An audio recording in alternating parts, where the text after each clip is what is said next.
So this is going to be my review of A Plus X Volume 1. Now, a while back I did a review on Volume 2 because I found that, but recently I found Volume 1. Yeah. Well, the beauty of these of A Plus X and a lot of these Marvel team-up books is that they don't really follow any, set continuity. So, yeah, doing the first after the second. Yeah. Woo. So anyway, let's jump into this. This volume has a lot of good stories and just a lot of okay stories. There weren't stories in there in this comic where I was like, oh god, this is terrible. But a lot of them are meant to be comedic, and some are pretty interesting. For those who don't know what A Plus X is about, A Plus X is more or less about it's dealing with the fallout of AVX, and it's where an X-Men and an Avenger team up to do stuff. That's literally what it is. The first story is more or less Cap and Bucky back in the 40s teaming up with Cable, who's chasing after a descendant of Bolivar Trask and fighting Nazi Sentinels. It's really cool. The second story is okay, I guess. It's just Hulk and Wolverine teaming up to fight future Hulk and Wolverine, and they want to kill the Red Hulk. It's from some story I don't even know, and it just happens. The artwork is really good. That's the thing, where a lot of the artwork in here is really fantastic, and I dug the artwork in the second story. It's just that the story itself was crap.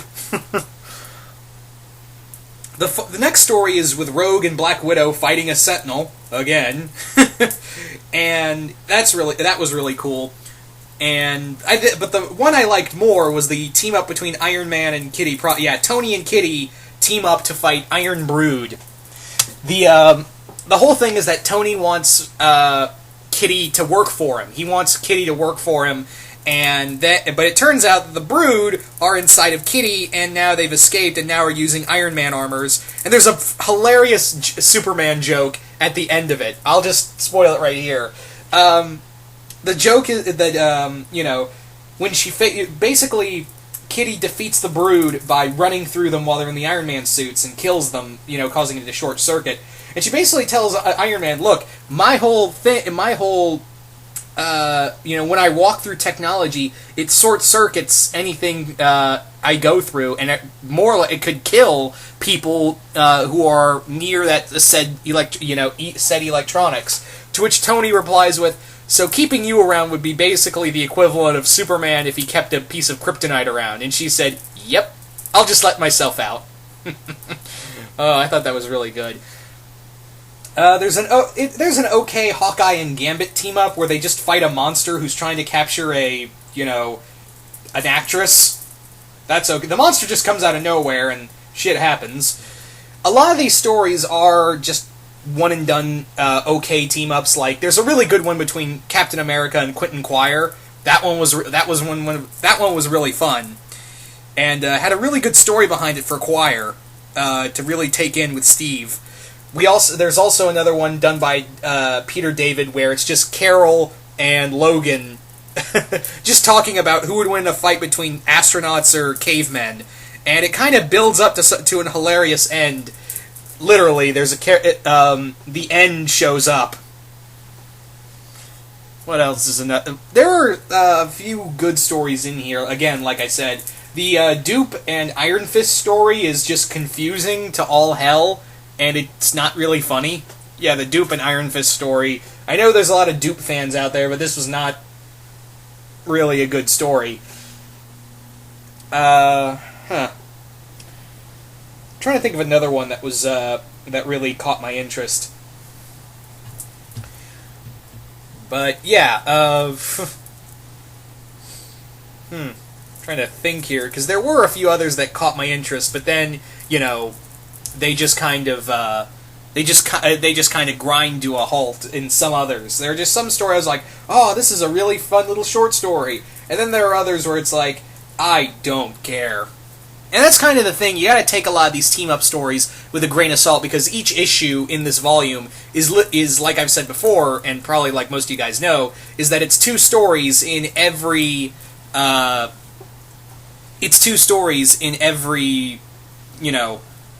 issue. So it's literally you have to tell a whole story in just in 6 pages, and sometimes that really works. Sometimes it just doesn't roll. Sadly, it just does not work at all.